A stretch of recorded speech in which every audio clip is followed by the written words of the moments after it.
হযরতে আব্দুল্লাহ আনসারীর জীবনী পড়েছিলাম। তিনি মাত্র একবার শুনেছিলেন এই ফরজ নামাজের গুরুত্ব।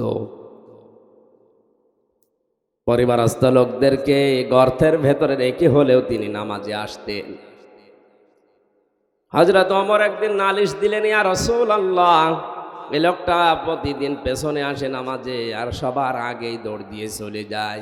আপনি মুনাফিকদের যে আচরণ বলেছিলেন, মুনাফিকদের জন্য বাজার ভালো লাগে বেশি, মসজিদ ওদের কাছে খারাপ লাগে। লোকটা আসে সবার পেছনে আর চলে যায় সবার আগে। আপনি এবার বলেন লোকটা কি? নবীজি বলেন, আন্দাজে মন্তব্য করা ঠিক নয়, চলো দেখি তার বাড়িতে গিয়ে। কয়েকজন সাহাবীকে নিয়ে নবীজি তার বাড়িতে গেলেন। ডাক দিলেন, আব্দুল্লাহ বাড়িতে আসো। আসসালামু আলাইকুম ইয়া আহলাল বায়ত। একবার দুইবার তিনবার ডাক দেওয়ার পরে কাঁপতে কাঁপতে হযরতে আব্দুল্লাহ আসলেন।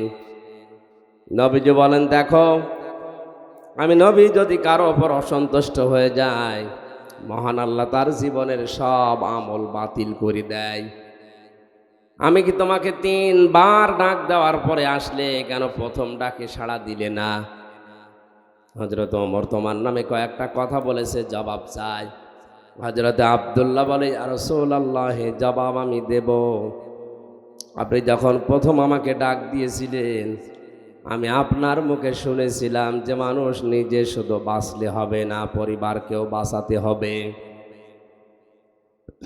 আমার স্বামী স্ত্রীর নামাজ পড়ার মতো কাপড় পোশাক শুধুমাত্র একটা, বাকি যে কাপড় আছে ওগুলো দিয়ে অন্তত নামাজ আদায় করার মতো কাপড় না। আমি নামাজ পড়তে গিয়ে যদি আপনার পেছনে নামাজ পড়ার পরও বসে সময় নষ্ট করি, আমার স্ত্রী বাড়িতে যাকে আমারে বাঁচানো লাগবে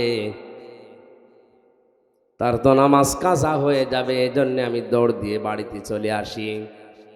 বড় পোশাক পরে শরীয়তে যেভাবে থাকা যায় ওইভাবে আমি সামনে যেতে পারি না, এই জন্যে ঘরের ভেতরে একটা ছোট গর্ত আমি করে রেখেছি। ছোট পোশাক পরে আমি ওই জায়গায় নেমে যাই। স্ত্রী এই বড় পোশাকটা পরে নামাজ আদায় করে ওই পোশাকটা আমারে দিলে ওইটা নিয়ে আমি বাইরে আসি। আল্লাহর নবী তার কথাগুলো শুনছিলেন আর কাঁদছিলেন। হঠাৎ তাকিয়ে দেখলেন উঠানের উপরে একটা বাচ্চাকে শিকল দিয়ে বাঁধা।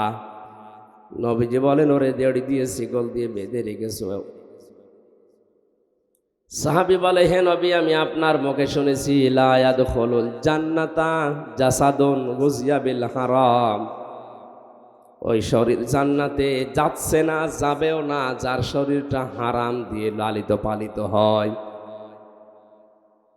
আমি যে পোশাকটা পরে বাইরে কর্মজীবনে যাই, আমার এই সন্তানটা ছোট মানুষ, আমার স্ত্রী তো ঘর থেকে ওভাবে বারবার বের হতে পারে না।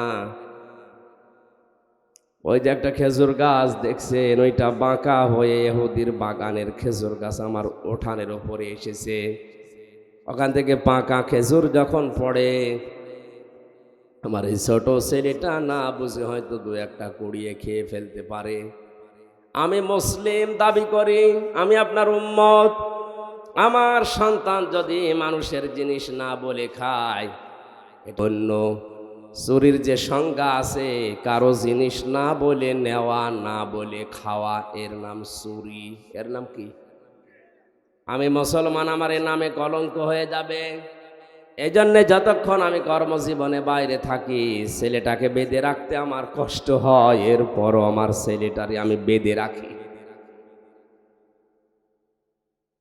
আমার এই ঘটনা বলা উদ্দেশ্য নয়, এই হাদিসটা আমি এই জন্যে বলছি, এই মানুষগুলোর দিকে তাকান। আল্লাহর ফরজ বিধানের কথা মাত্র তারা জীবনে একবার শুনেছিল, কত গুরুত্ব দিয়েছে।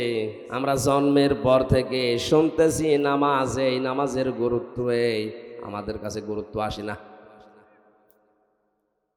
আউয়ালু মা ইউহাসাবু বিহিল আবদু ইয়াউমাল কিয়ামাতিস সালাহ।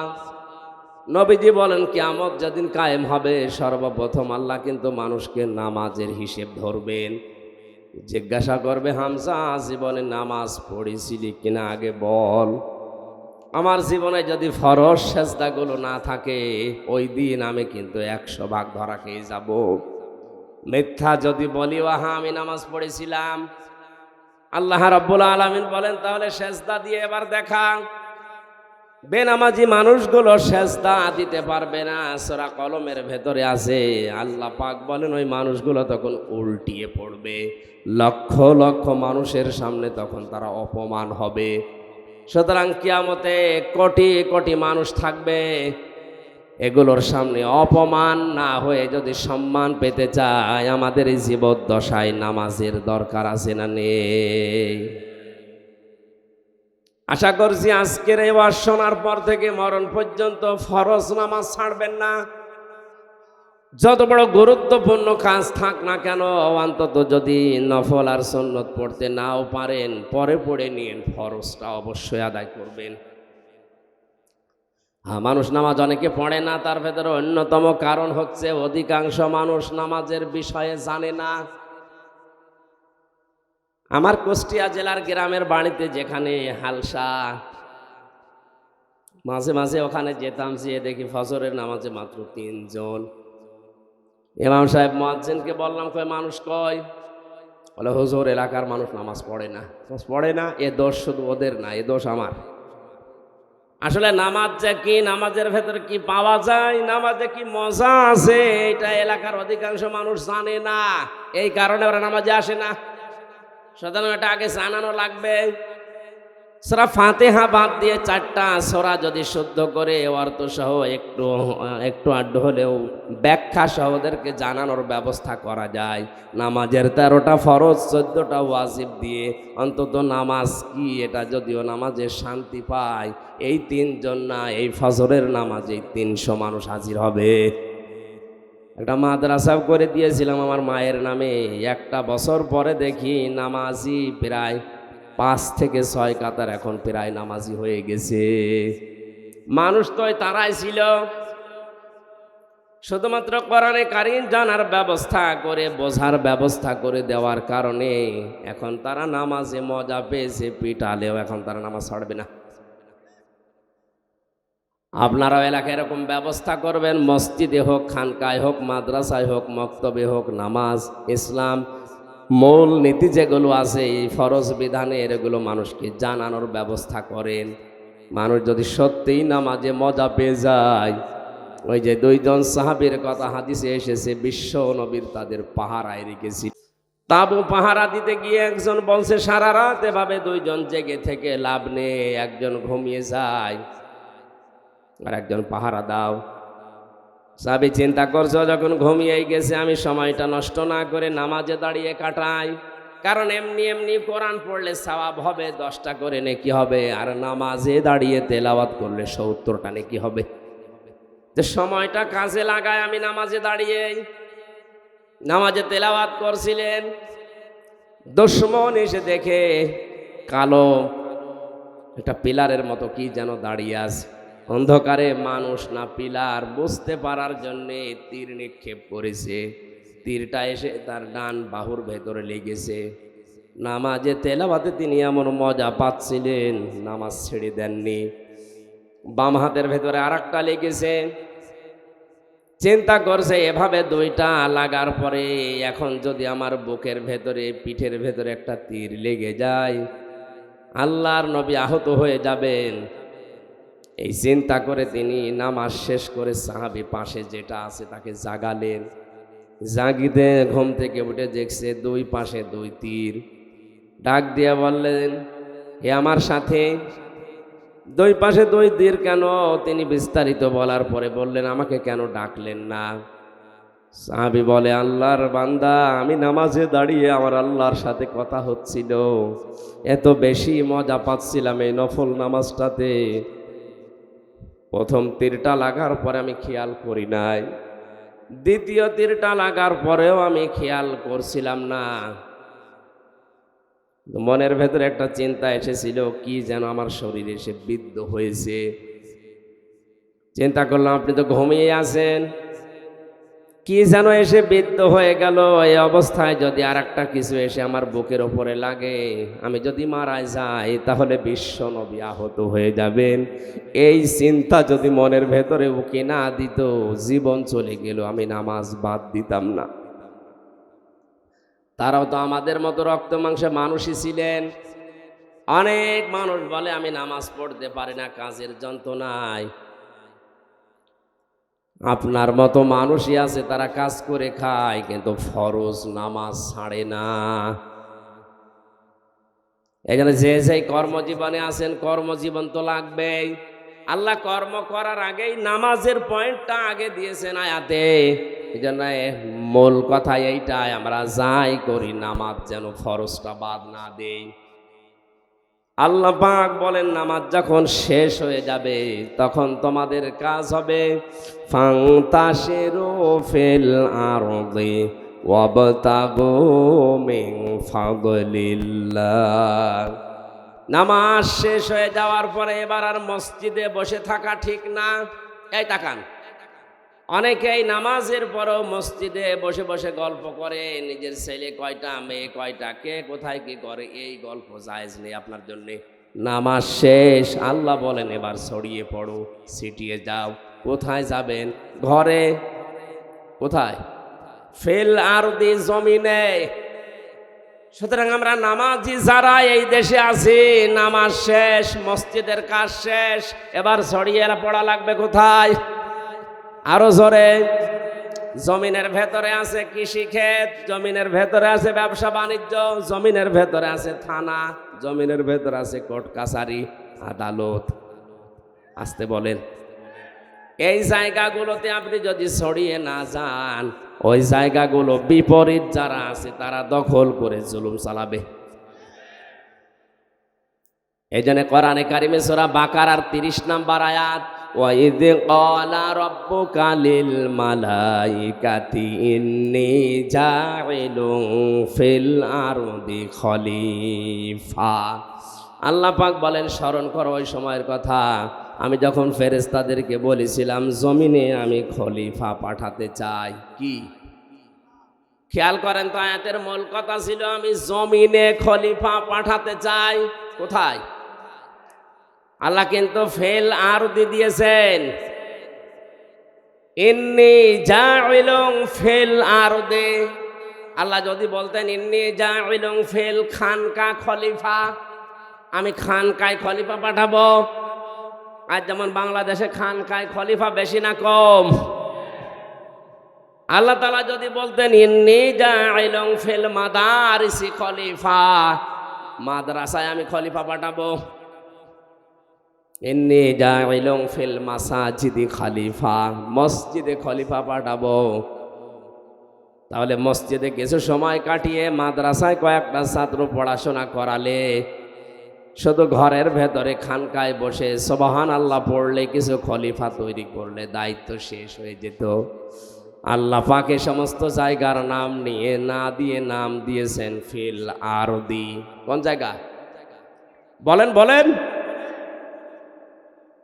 আমি ফিল আরদি খলিফা শব্দ নিয়ে ব্যাখ্যায় পেয়েছি, খলিফা আল্লাহ পাঠাতে চেয়েছেন খানকায়, মসজিদে, মাদ্রাসায়, বাইতের ভেতরে না, পাঠাতে চেয়েছেন জমিনে।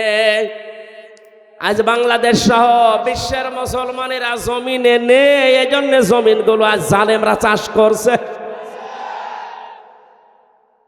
সব জায়গা দখলে নিয়েছে এখন জালেমরা। এই জুলুম থেকে মুক্তি পাওয়ার জন্য আমাদের জমিনে থাকা লাগবে না খানকায়? বলেন বলেন। জমিনে ফিরে আসেন। যারাই জমিনে ছিল তাদের জামানায় শান্তি ছিল। হযরতে দাউদ আলাইহিস সালাম কোথায় ছিলেন? আসতে বলেন। ইয়া দাউদু ইন্না জাআলনাকা খলিফাতান ফিল আরদি। আল্লাহ পাক বলেন, হে দাউদ আমি তোমাকে খলিফা বানিয়েছি খানকার। কোথায়? বলেন বলেন। কি করবা জমিনের খলিফা হয়ে? শুধু মরিদ বানাবা? কি ফাহাকুম বাইনান নাস বিল হক, মানুষের ভেতরে ন্যায় বিচার করবা? আরে ভাই, ন্যায় বিচার করার জন্য যে জায়গাগুলো লাগে, একটা জায়গা আজ মুসলমানদের হাতে নেই। যতগুলো জায়গা আপনি খেয়াল করে দেখেন, সবগুলো পৃথিবীতে জালেমদের হাতে। আপনি ন্যায় বিচার করবেন কি দিয়ে, কোন জায়গায় করবেন, সে জায়গাও নেই, সে জিনিসও নেই। বস করে ন্যায় বিচার করা যায়? আল্লাহ ফাহাকম বাইনান নাসে দিয়েছেন, ন্যায় বিচার করা লাগবে গরু ছাগলের ভেতরে। বলেন বলেন, লিন্নাস, কোন মানুষ? মরা মানুষ। লাম ব্যবহার করা হয় 19টা অর্থে, তার একটা অর্থ আছে লাম ব্যবহার হয় জীবিত মানুষদের জন্যে। নবী দাউদকে আল্লাহ ডাক দিয়ে জানিয়েছেন, জমিনের খলিফা হয়ে শুধু গরু ছাগলের বিচার না, তোমাকে বিচার করা লাগবে, ন্যায় বিচার করা লাগবে মানুষের ভেতরে। মানুষের বিচার করতে গিয়ে ওয়ালা তাত্তাবিউল হাওয়া ফায়ুদিল্লাকা আন সাবিলিল্লাহ, মন মতো রায় দেওয়া যাবে না, বিচার করা যাবে না। তাহলে আল্লাহ নিজে তোমাকে সৎ পথ থেকে গমরা পথে চালিয়ে দেবে, তার পথ থেকে সরিয়ে দেবে। জোরে বলেন নাউজুবিল্লাহ। আজ বাংলাদেশ সহ বিশ্বের বিচার ব্যবস্থায় যারা আছেন, এটা কিন্তু একটা আমানতের চেয়ার। কথা বলেন না কেন? এই চেয়ারে যারাই বসে আছেন, তাদের একটু উদাসীনতার কারণে আজ হাজারো মানুষ জেলখানার ভেতরে অন্ধকার প্রকোষ্ঠে পড়ে আছে। আমি কোন অপরাধে 3 বছরে অন্ধপ্রকোষ্ঠে থাকবো? আপনি জবাব দেন। চুরি করলেও সর্বোচ্চ শাস্তি দেয় 3 মাস। 3 মাস শাস্তি দেয় চুরি করলে। আমি কি চুরি করলাম আপনি আমার দেখান। কি ডাকাতি করেছি, আমি কি জেনাকার, আমি কি মানুষ হত্যাকারী, কি অপরাধী, আপনি 3 বছর আটকালেন, জবাব দিতে পারবেন?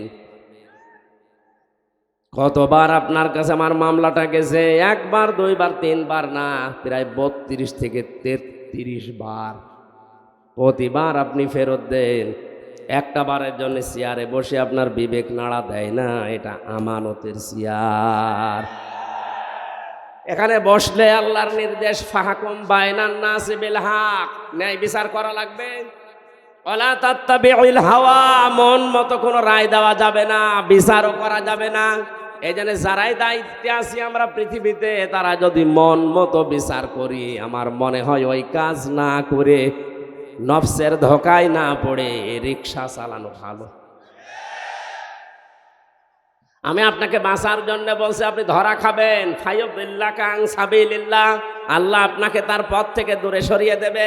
আর আল্লাহর পথ থেকে দূরে সরে গিয়ে তামাম দুনিয়ার মালিক হয়ে আপনি কি করবেন? চোখ বন্ধ হওয়ার পরে ওইগুলো সব জাহান্নামে নেওয়ার জন্য ব্যস্ত হয়ে পড়বে। আমার ভাইয়ের জন্য আমাদের থাকা লাগবে কোথায়? আরো জোরে। আমরা জমিনে আছি না? নেই। আর আমরা জমিনে নেই। কেউ মসজিদে ঢুকে বসে আছি, কেউ খানকায়, কেউ মাদ্রাসায়, কেউ বাড়িতে। জমিনটা যেহেতু ফাঁকা, এই জন্যে তো মন মতো জমিন চালাচ্ছে তামাম দুনিয়ার জালেমেরা। এখানে যদি ন্যায় বিচার প্রতিষ্ঠা করতে হয়, আমাদেরকে জমিনে ফিরে আসা লাগবে। আল্লাহ আমাদেরকে হযরতে ওমরের মতো জমিনে ফিরে আসার তৌফিক দিন। জমিনে শুধু যে আপনি কি করবেন? অবতাগু মিন ফাদলিল্লাহ, আল্লাহর অনুগ্রহ তালাশ করেন। এ পৃথিবীতে আল্লাহর যত অনুগ্রহ আছে, দয়া আছে, সবচাইতে বড় দয়া হচ্ছে হালাল রুজি। এই জন্য হালাল রুজির কথার আগে আল্লাহ ওয়াজকুরুল্লাহ কাসীরা দিয়েছেন। হালাল রুজি কামাই করতে গিয়ে যেন আমাকে ভুলে যেও না, ওখানে আমি আল্লাহকে স্মরণ করবা। যারা আজ দোকানদারি করে, ব্যবসা করে, তাদেরকে আল্লাহ জানিয়েছেন ওয়াইলুল লিল মুতাফফিফিন আল্লাযীনা ইযা ক্তালু আলান নাসি ইস্তাউফুন। ধ্বংস হয়ে যাক ওই দোকানদারগুলো যারা ওজনে কম বেশি করে, নেওয়ার সময় বেশি নেয়, দেওয়ার সময় কম দেয়। এটা শুধুমাত্র যারা দোকানদারি করে, ব্যবসা করে, এদের জন্যই না, তামাম পৃথিবীর সবার জন্য এই আয়াত। কথা বলে না কেন? যারা শিক্ষকতা করে, প্রাইমারি থেকে বিশ্ববিদ্যালয় পর্যন্ত যারা শিক্ষক, এরা ক্লাসে যেগুলো শিক্ষা দেওয়ার কথা অধিকাংশ হক আদায় করে না। এই জন্যে কোচিং করা লাগে, এই জন্যে প্রাইভেট পড়া লাগে। সরকার আপনার কাছ থেকে 8 ঘন্টা কিনে নিয়েছে। এই 8টা ঘন্টা যদি আপনি সঠিকভাবে যা পেয়েছিলেন ওইভাবেই দিতেন। বিশ্ববিদ্যালয়ের শিক্ষক হওয়ার জন্য কত যোগ্যতা অর্জন করা লাগে, কত কিছু কত জায়গা থেকে নেওয়া লাগে। এত কিছু নিয়ে আপনি ডক্টর হয়েছেন, অথচ দেওয়ার সময় ছাত্রদেরকে এই ক্লাসে দিতে চায় না, বলে আলাদা করে প্রাইভেট পড়া লাগবে, কোচিং করা লাগবে, উনি অন্য জায়গায় যে ক্লাস নেবে। সরে বলেন নাউজুবিল্লাহ। আল্লাহর কসম, কোরআনে কারিম আমার সামনে, আপনি ধরা খাবেন স্যার। কারণ আপনি নেওয়ার সময় কত বেশি নিয়েছেন আমি জানি। আমার ভার্সিটির যারা স্যার ছিল অধিকাংশই তো মিশরের, সৌদি আরবের। ডক্টর জিয়াদ, এত বেশি তার জ্ঞান ছিল। ডক্টর লোকমান, আমার মনে হয় সারাটা জীবন যদি লোকমান স্যার কথা বলে আমার সারা জীবনে শুনতে মনে যাবে, এত জ্ঞান আল্লাহ তাকে দিয়েছেন। আমি শুধু লোকমান স্যারকে না, লোকমান স্যার অনেক ভালো, অনেকগুলো স্যারকে অন্যান্য বিভাগের কথা বলছি। শুধু বিশ্ববিদ্যালয় না, কলেজে আছে সিস্টেম, মাদ্রাসায় আছে সিস্টেম, প্রাইমারি আছে সিস্টেম। এরা নেওয়ার সময় অনেক কিছু আমরা নিতে থাকি, কিন্তু দেওয়ার সময় ঠিক মতো দিতে চাই না। এই যে যেখানে বসে আছি, এই চেয়ার, এই মেম্বার, এই মঞ্চটা, এখানে বসার আগে অনেক কিছু আমি কিন্তু নিয়ে এসেছি, পেয়েছি, দেওয়ার সময় ডেলিভারি দিতে পারছি না। এবার আসতে বলছে, মনে করছে হুজুরও ধরা খাবো। আমি তো ধরা খাবো, কারণ 1 ঘন্টা কথা বলতে হলে কমপক্ষে 50 ঘন্টা আয়াতের উপরে পড়া লাগে। আমি যত তথ্য পেয়েছি, এই যে প্রায় 10 পৃষ্ঠায় একাধারে লিখেছি। এখানে এতগুলো কথা বলার আগেই আল্লাহর ওলিরা এসে বলছে হুজুর, এক হুজুরে আমি খেজুর হয়ে গেছি। সুতরাং নেওয়ার সময় আমিও কম নেইনি, বিভিন্ন জায়গা থেকে অনেক কিছু নিয়েছি। দেওয়ার সময় আমিও ডেলিভারি দিতে পারছি না। আল্লাহ, তুমি এই মঞ্চের হক আদায় করার তৌফিক আমাদের দান করো। কর্মজীবনে যে আল্লাহকে বেশি স্মরণ করো, মানে ওজনে কম বেশি করবেন না, খাদ্যে ভেজাল দেবেন না। অনেক মানুষ আছে সুবহানাল্লাহ, আলহামদুলিল্লাহ, নামাজ রোজা, এমনকি এ মানুষ তাহাজ্জুদ পড়ে, কিন্তু বাস্তবে প্র্যাকটিক্যাল লাইফে ওর কর্মজীবনেও হালাল থাকতে পারছে না। আমার অনার্সের সার্টিফিকেট তুলতে গিয়েছিলাম বিশ্ববিদ্যালয়ে, মাস্টার্সের টানতে গেলাম, যিনি দায়িত্বে আছেন বললাম স্যার একটু সই করে দিলেই হয়ে যায়। আমারে বলছে হামজা তাড়াতাড়ি করো। স্যার আমি তো তাড়াতাড়ি করছি। কিছুক্ষণ পরে বললাম স্যার আমি গাড়ি ধরবো, একটু তাড়াতাড়ি দিলে ভালো হতো। তুমিও তাড়াতাড়ি করো, আমি জোহরের নামাজের জামাত ধরবো। আমি তো কিছু প্রথমে বুঝতে পারি না, ডাক দিয়ে বললাম স্যার আপনি কি ইশারা দেন, আমি তো তাড়াতাড়ি করছি।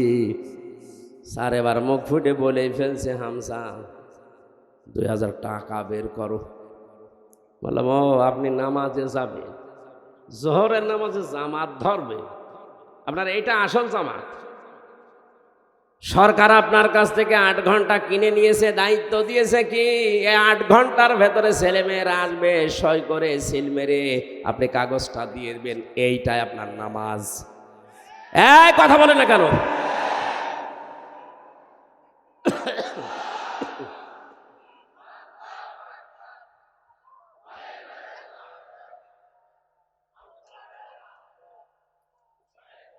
বসেন।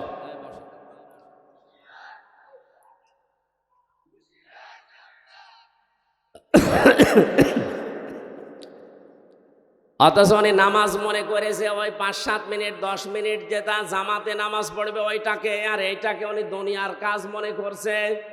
এই জন্য আল্লাহ কর্মজীবনের আগে ওয়াজকুরুল্লাহ কাসীরা দিয়েছেন।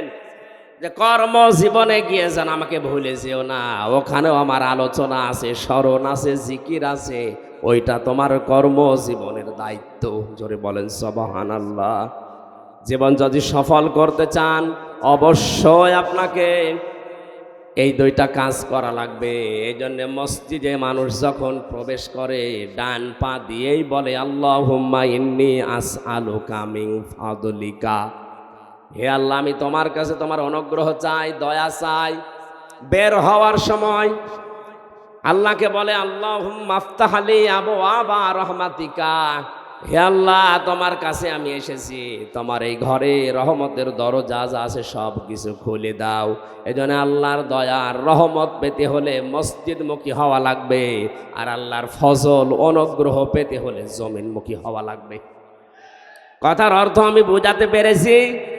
রহমত পাওয়ার জন্য মসজিদ, রহমতের জন্য আরো জোরে বলেন। এই জন্য অশান্তি লাগলে আপনি মসজিদমুখী হবেন। 2 রাকাত নামাজ আদায় করে আপনি আল্লাহকে আপনার মুখের কথা, মনের কথা, দুঃখের কথা বলেন, এটা রহমত পাওয়ার জায়গা। আর যদি কেউ অনুগ্রহ ফজল পেতে চায় অবশ্যই তার জমিনে আসা লাগবে। জমিনে এসে আমরা যেহেতু মুসলিম, 96% মুসলমানের দেশে আমরা আমাদের মালিককে আমরা ভুলে যাব না, কাজ করে খাবো। যে যেই কাজ করে খাবে সেই জায়গায় সে আমার আল্লাহর বন্ধু। আল কাসিবু হাবিবুল্লাহ, যারা কাজ করে খায় এরা সরাসরি আল্লাহর বন্ধু।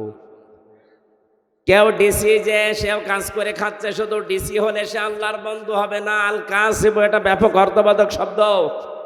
যে কোনো কাজ যারা করে, রাস্তা যদি ঝাড়ু দেয় এটাও কাজ। এটা কি বলেন বলেন? পৃথিবীর কোনো কাজ ছোট না, পৃথিবীর কোনো কাজই ছোট না। টয়লেট যারা পরিষ্কার করে এটাও কাজ। এটা যদি সঠিকভাবেও দায়িত্ব পালন করে ও আল্লাহর বন্ধু। এই জন্য কাজকে ছোট মনে করা, ঘৃণা করা, কাজকে ছেড়ে দেওয়া জায়েজ নেই। যে কোনো কাজ করেন কিন্তু কাজটা হওয়া লাগবে ভালো। কি? আল্লাযী খালাকাল মাউতা ওয়াল হায়াতা লিয়াবলুয়াকুম আইয়ুকুম আহসানু আমালা। আল্লাহ পাক বলেন মানুষের মওত আর হায়াত সৃষ্টি করে দুনিয়ায় পাঠালাম কেন জানো? আমি পরীক্ষা করতে চাই তোমাদের ভেতরে কে ভালো কাজ করতে পারে। কি কাজ? আপনি এজন্য যে কাজই করবেন কাজটা যেন আপনার ওই আয়ত্তে ভালো হয়। যারা টাইলস মিস্ত্রি আছেন, যারা মোজাইক মিস্ত্রি আছেন, যে কোনো কাজ আপনি ছোট মনে করবেন না, ওইটাই আপনার জীবনে অনেক বড় কাজ। কিন্তু যতটুকু পারেন সর্বোচ্চ ভালোটা দেওয়ার চেষ্টা করবেন। লাকাদ খলাকনাল ইনসানা ফি কাবাদ, আমি মানুষকে কষ্টের পরে কষ্ট সহ্য করার জন্যই বানিয়েছি। এই জন্য আমাদের কষ্ট করা লাগবে। যে যেখানে আমরা আছি ওই জায়গায় কষ্ট স্বীকার করে হলেও কাজটা সুন্দর করে দুনিয়ার মানুষকে উপহার দেওয়া লাগবে। ইয়া আইয়ুহাল ইনসানু কাদহাং ফামুলাকি, হে মানুষেরা তোমার রবের কাছে যদি পৌঁছাতে চাও তাহলেও তোমাকে কঠোর পরিশ্রমের মাধ্যমে পৌঁছানো লাগবে। এই জন্য পৃথিবীর কোনো কাজ যেহেতু ছোট না, যে কাজে আছেন আপনি নিজেকে ছোট মনে করবেন না। মনে করছেন আমি তো দোকানদারি করে, আর একজন ডিসি আছে, একজন এমপি, ওর অনেক বড় না। কাজ তো কাজই। প্রত্যেক কাজ যদি কেউ সঠিকভাবে পালন করতে পারে সে আর সাধারণ মানুষ থাকে না, সে সঙ্গে সঙ্গে আল্লাহর বন্ধু হয়ে যায়। আল্লাহর যদি কেউ বন্ধু হয়, আল্লাহু ওয়ালিয়্যুল্লাযীনা আমানু ইখরিজুহুম মিনাজ যুলুমাতি ইলান নূর। ঈমান যারা আনে আমি আল্লাহ তাদের বন্ধু হয়ে যায়। আমার দায়িত্ব হয়ে যায় তাদেরকে অন্ধকারের রাস্তাগুলো থেকে আলোর দিকে, ইসলামের দিকে, জান্নাতের দিকে বের করে নিয়ে আসা। জোরে বলেন সুবহানাল্লাহ।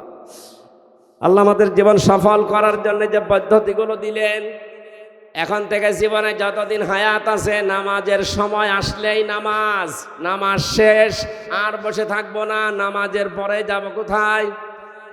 কাজে। কোথায়? যে যেই ধরনের কাজ পেয়েছেন কাজ করেন, ওই কাজে যে সঠিক থাকতে পারলে আপনি আল্লাহর ওলি হয়ে বন্ধু হয়ে দুনিয়া থেকে বিদায় নিতে পারবেন। আল্লাহ আমাদের তৌফিক দিন, জোরে বলেন আমিন।